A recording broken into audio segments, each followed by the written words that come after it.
Hello my dear friend, welcome to our channel. ভাবুন আপনি আপনার কোনো সার্ভিস বা হয়তো আপনার কোনো প্রোডাক্ট নিয়ে আপনার কোনো প্রসপেক্টকে বা হয়তো কোনো কাস্টমারকে অফার করছেন। সবটা তিনি শুনে নিয়েছেন, শুনে নেওয়ার পরে অনেকক্ষণ টাইম নেওয়ার পর আপনাকে সেই কথাটা বলছে কি, না আমি সবটা শোনার পর আমার মনে হলো আমার দ্বারা হবে না বা আমি আপনার প্রোডাক্ট বা সার্ভিসকে নিতে পারবো না। মানে স্ট্রেট ওয়েতে আপনাকে নো বলে দিল।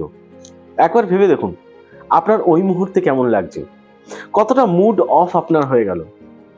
আপনার লাইফে কতটা মনে হচ্ছে না একটা হতাশা চলে এসছে, মনে হচ্ছে আপনার দ্বারা আর হয়তো হবেই না। তো এরকম একটা ফিলিংস আপনার মধ্যে কিন্তু তৈরি হয়ে যায়। আপনি শুধু নয়, মানে ইচ অ্যান্ড এভরিওয়ান, প্রত্যেকটা মানুষের কাছে কিন্তু ওরকম একটা নেগেটিভ ফিলিংস তৈরি হয়ে যায়। বাট ভেবে দেখুন, যদি আপনি ওই নোকে কি করে ইয়েসে কনভার্ট করতে হয় সেটা যদি আপনি জানেন, তাহলে কি মনে হয় আপনাকে ওই মুহূর্তে নো শোনার পর কোনো হতাশা আসবে আপনার কাছে? না, কখনোই আসা সম্ভব নয়। তো মাই ডিয়ার ফ্রেন্ড, আজকে আমরা এটা শিখবো যে কি করে যে কোনো নোকে ইয়েসে কনভার্ট করতে হয়, কি করে নোকে হ্যান্ডেল করতে জানতে হয়। তো ভিডিও কতটা ইন্টারেস্টিং হবে আমার মনে হয় আলাদা করে আপনাকে বলার কিছু নেই, আপনার কাছে এটা ক্লিয়ার। আমি একটাই রিকোয়েস্ট করব, আজকের ভিডিওটা ফুললি ভালো করে দেখে ফুল অ্যাটেনশন দেবেন আজকের ভিডিওতে। হতে পারে ভিডিও একটু বড় হচ্ছে, কিন্তু এডুকেশন যতটা বড় আপনার কাছে যেতে চলেছে তার তুলনায় ভিডিওর লেন্থে কিন্তু আমার মনে হয় অনেকটাই ছোট হবে। আর যদি আপনি আমাদের চ্যানেলে এখনো ফার্স্ট টাইম হয়ে থাকেন, এখনো আমাদের পরিবারের সদস্য না হয়ে থাকেন, অবশ্যই কিন্তু চ্যানেলটা সাবস্ক্রাইব করে আমাদের ফ্যামিলির পার্ট হতে ভুলবেন না। So let's start.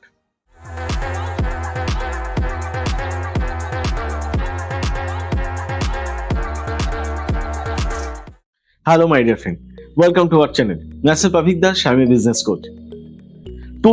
Total step by step আজকের প্রবলেমের সলিউশন আমি আপনার কাছে নিয়ে চলে এসেছি। 100% যদি আপনার প্রবলেম থাকে তাহলে 80% প্রবলেম সলিউশন তখন হয়ে যাবে যদি আপনি একটা জিনিস জানেন, how to handle customers no. কাস্টমারের নোকে আপনি কি করে হ্যান্ডেল করবেন, এটা যদি আপনার কাছে ক্লিয়ার থাকে, আপনার 80% প্রবলেম সলভ। 20% প্রবলেম কি বাকি রইল? 20% প্রবলেম হচ্ছে আপনাকে এটা জানতে হবে কি, how to convert no into yes. তো আজকে টোটালটাকে যখন আমি স্টেপ বাই স্টেপ ক্লিয়ার করবো, ফার্স্টে 80% প্রবলেমের সলিউশন নিয়ে আমি আপনার সঙ্গে ডিসকাশন করব। বাট তার আগে আমি একটা কথা আপনাকে একটুখানি জানতে চাইছি, আপনি এই মুহূর্তে কি দেখলেন? আমি প্রবলেমের সলিউশন দিচ্ছি, আপনি এই মুহূর্তে কি দেখলেন? আমি আমার রিস্ট ওয়াচ এই মুহূর্তে কিন্তু দেখলাম। আমার সামনে যদি আপনার মতো 4-5জন বসে থাকে, আমি যদি প্রত্যেককে একটা কথা জিজ্ঞেস করি যে আচ্ছা আমি এই মুহূর্তে এই ঘড়িটা, এই রিস্ট ওয়াচটাকে কেন দেখলাম, আপনার উত্তর কি হবে? আপনি হয়তো আমাকে এই কথাটা বলবেন যে আপনার অনেকক্ষণ কথা হয়ে গেছে তার জন্য আপনি এই ঘড়িটাকে দেখলেন।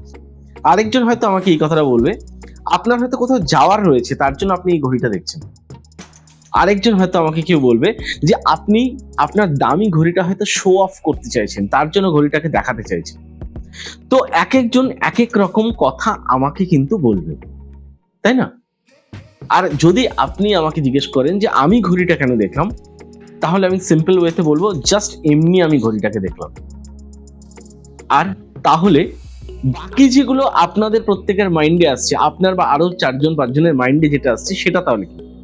সেটা হচ্ছে ইন্টারপ্রিটেশন। মানে আপনি যেভাবে যে অ্যাঙ্গেলে আপনার ভাবনাকে ব্যাখ্যা করছেন, that's call the interpretation. My dear friend, আমি একটাই জিনিস বলবো, লাইফে যখন আমাদের কাছে নো আসে না, তখন এই ঘড়ি দেখার মতো। আমার মনে কিন্তু কিছু ছিল না, আমার মনে এমনি সিম্পল ওয়েতে আমি ঘড়িটা দেখলাম, বাকি ইন্টারপ্রিটেশন আপনি করে নিয়েছেন। সেম অ্যাজ নো, যখন আমাদেরকে কেউ বলে না, তখন নোটা হচ্ছে একটা জাস্ট সাউন্ড। সাউন্ড মানে আওয়াজ। তার মানে হচ্ছে রাস্তায় চলতে গিয়ে যেরকম গাড়ি ঘোড়ার যেরকম আওয়াজ হয়, সেরকমই একটা সিম্পল আওয়াজ হচ্ছে নো, হাওয়ার মতো। নোটা আমার কাছে কখন বেদনাদায়ক হয় জানেন, বা আপনার কাছে কখন বেদনাদায়ক হয় জানেন? যখন আপনি ওটাকে নিজের মতো করে ইন্টারপ্রিটেশন করে ফেলেন, মানে ব্যাখ্যা করে নেন। যদি আপনি ব্যাখ্যাটাই না করেন নিজের মতো করে, তাহলে কি নো কখনো আপনাকে হার্ট করতে পারে? ভেবে দেখুন তো, নো তো জাস্ট একটা সাউন্ড। নোটাকে খারাপ কে লাগালো? আপনার ইন্টারপ্রিটেশন আপনাকে নোর জন্য খারাপ লাগাচ্ছে। নো ওয়ান, কেউ দায়ী নয়, আপনি নিজে দায়ী। কারণ ভাবছেন আপনি, এটা তো একটা সাউন্ড নো। তো আজকের পর থেকে যখন আপনার কাছে এরকম নো আসবে না, ভাববেন ইটস জাস্ট এ সাউন্ড। বাকি আপনার মাইন্ডে যেটা আসছে দ্যাটস দ্য ইয়োর ইন্টারপ্রিটেশন। এটাকে কিন্তু আপনাকে সবার আগে মাথায় রাখতে হবে। তো আজকের পর থেকে নো কি করে আমরা হ্যান্ডেল করব, আমার মনে হয় আপনার কাছে আমি 100% ক্লিয়ার করলাম। যদি এইটুকুনি আপনার কাছে ক্লিয়ার থাকে অবশ্যই কমেন্ট করে কিন্তু জানান যে ক্লিয়ার। চলুন এবার আমরা জানবো how to convert customers no into yes.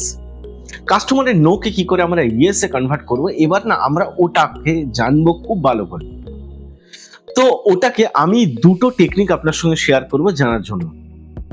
First যে টেকনিকটা আমি বলবো সেই টেকনিকটাকে শোনার আগে একটা জিনিস খুব ভালো করে বুঝুন।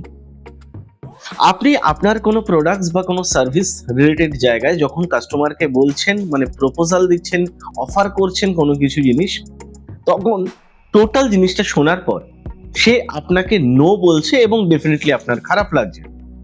যখন আপনার এই খারাপ লাগাটার জায়গা তৈরি হচ্ছে, আপনার মনে হচ্ছে কি, আপনার এটা মনে হচ্ছে কি আপনি ফেলিওর পারসন।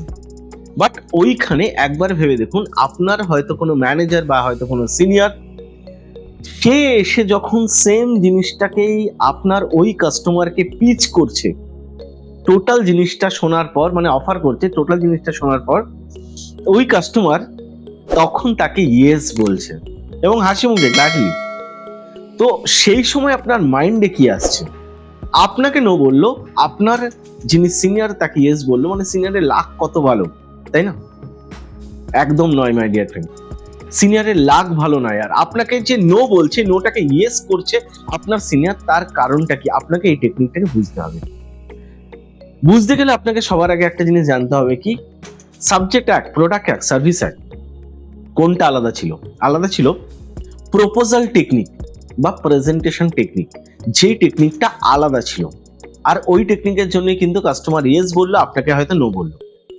আজকে থেকে না আপনার প্রপোজাল টেকনিক, প্রেজেন্টেশন টেকনিকগুলোকে চেঞ্জ করতে থাকুন। দেখুন কোন টেকনিক, কোন প্রপোজাল, যে সিস্টেমকে আপনি ফলো করছেন সেটা ক্লিক করছে, রেকটিফাই করুন নিজেকে। দেখবেন ম্যাক্সিমাম ইয়েস আপনি কিন্তু পাবেন। আপনার সিনিয়র কিন্তু ওই কাস্টমারের যে পেন পয়েন্ট, তার যে নিড, সেটাকে কিন্তু আইডেন্টিফাই করে নিয়েছিল। তার প্রপোজাল, তার প্রেজেন্টেশন অ্যাকর্ডিংলি সেম ওয়াইজ হচ্ছিল। আপনি ওটাকে আইডেন্টিফাই করতে পারেননি, সুতরাং আপনার তো ইয়েস আসবে না, এটাই তো স্বাভাবিক। চলুন প্রথম পয়েন্ট আমি জানলাম, মানে প্রথম টেকনিক আমরা জানলাম। ভালো লাগলে অবশ্যই লাইক করুন, এখনো যদি লাইক না করে থাকেন ভালো লাগলে লাইক করুন। সেকেন্ড টেকনিক আমি যেটা বলবো সেটাকে একটু ভালো করে মনোযোগ সহকারে শুনুন। সেকেন্ড টেকনিকের মধ্যে যেটা আমি বলছি সেটা হলো কি, যখন কাস্টমারের সঙ্গে আপনি এই রিলেটেড কথা বলছেন, তখন আপনার ব্যাক অফ দ্য মাইন্ডে এটা চলা দরকার কি, কাস্টমার এক্স্যাক্টলি আপনার থেকে কি চায় বা কাস্টমার কি ভাবছে, তার কি সাইকোলজি। কাস্টমার এক্স্যাক্টলি এটাই চায়, pay small return big. Pay small, ছোট কিছু দেবো, রিটার্ন পাবো অনেক।